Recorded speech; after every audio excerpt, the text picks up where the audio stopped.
Naam, leo tupo na mheshimiwa mkubwa sana ndani ya chuo cha KES akiwa amepokea chuo cha KES kutoka kwa mheshimiwa mwingine ambaye alikuwa ni rais wa chuo cha afya na sayansi KES Royal, rais aliyepita. Lakini leo tumempokea rais mpya ambaye atajitambulisha kwa majina yake, na tutakuwa na maswali machache ya kumhoji kuhusiana na uongozi wake ambao umerasimishwa hii leo tarehe 24 ya mwezi wa 4 2026 kwenda kuongoza chuo cha KES Royal College of Ethics Sciences. Mheshimiwa, karibu, tuambie majina yako, lakini tutakuwa na maswali mafupi kuuliza kuhusiana na uongozi wako.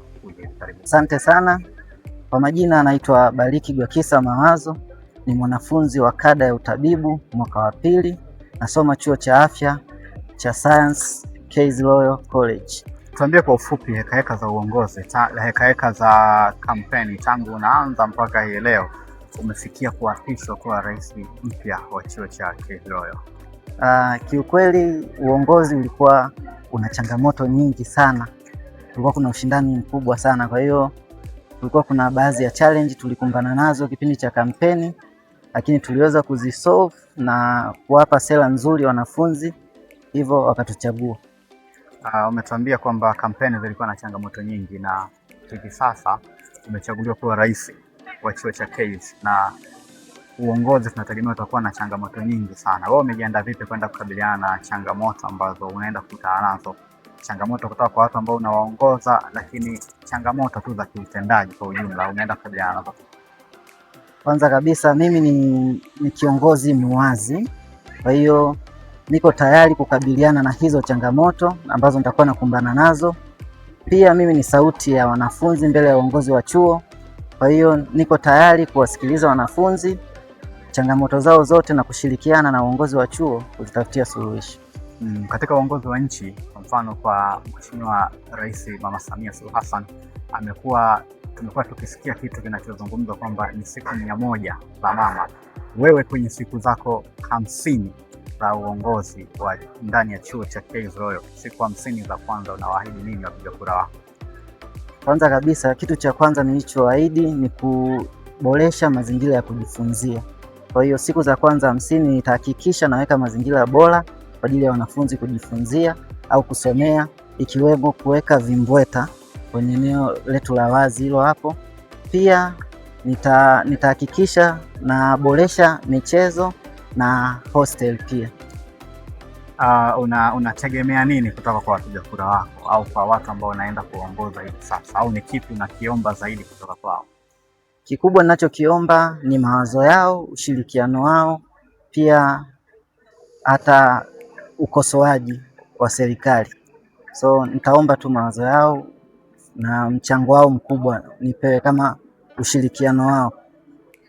Naam, yalikuwa ni mawazo ya Mheshimiwa Rais wa chuo cha sayansi za afya KES Royal, ambaye ameahidi kwamba ndani ya siku 50 za kwanza anaenda kuhakikisha kunakuwa na mazingira bora ya wanafunzi kujisomea, ikiwemo kuandaa vimbweta. Lakini kikubwa ambacho anakihitaji kutoka kwa wanafunzi wa chuo cha KES ni ushirikiano kutoka kwao. Anahitaji pia ukosoaji wenye tija. Hiyo ndio sifa ya kiongozi bora.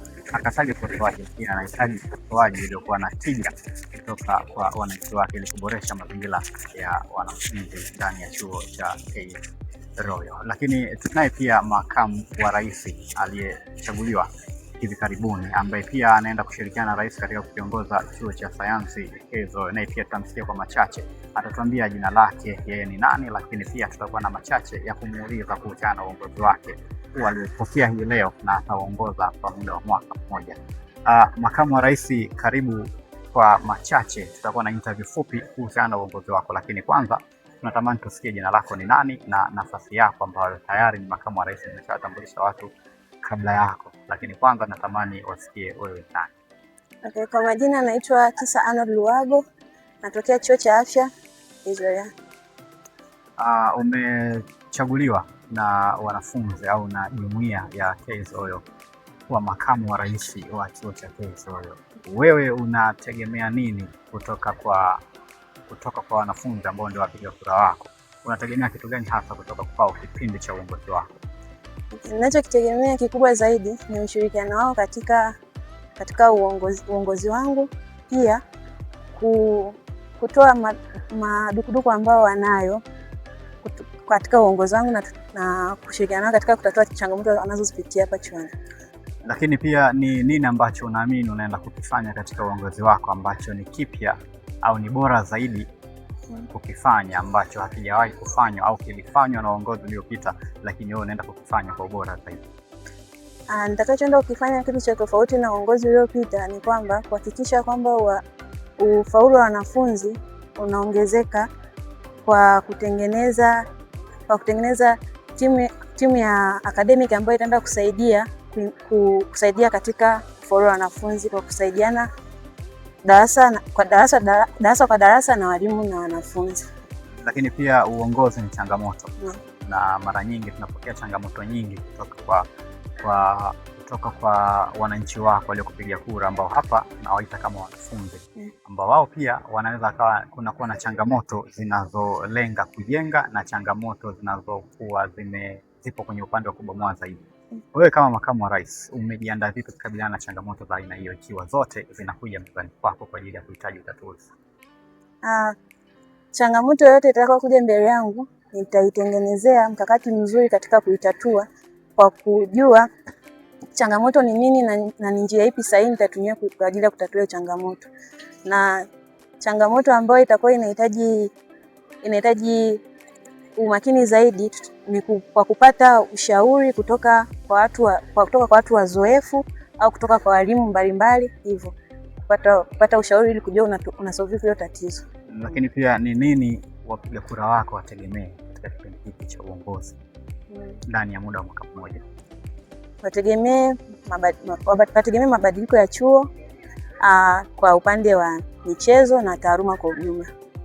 Naam, ni hayo tu kutoka kwa viongozi wetu wawili wakubwa ndani ya chuo cha sayansi Kaynes Royal. Tulikuwa na Mheshimiwa Rais, pia tukawa na makamu wa rais ambao wametoa ahadi mbalimbali ndani ya uongozi wao, lakini pia wamekuwa na matarajio kutoka kwa wapiga kura wao ambao ni wanafunzi, ambao matarajio hayo yatawasaidia wao katika kuongoza vema chuo cha sayansi Kaynes Royal na kuhakikisha mabadiliko makubwa na maboresho makubwa ndani ya chuo, ili kuhakikisha wanafunzi wa chuo cha sayansi za afya Kaynes Royal wanakuwa na mazingira mazuri au wanakuwa katika hali nzuri ya kujifunza na kuhakikisha ubora wa taaluma ndani ya chuo cha Kaynes. Ni hayo ambayo wametueleza kwa ufupi ambayo watayafanya ndani ya kipindi cha uongozi wao, ambapo ni kuanzia mwaka 2026 mpaka mwaka 2027. Sisi tuwatakie kila laheri katika uongozi wao.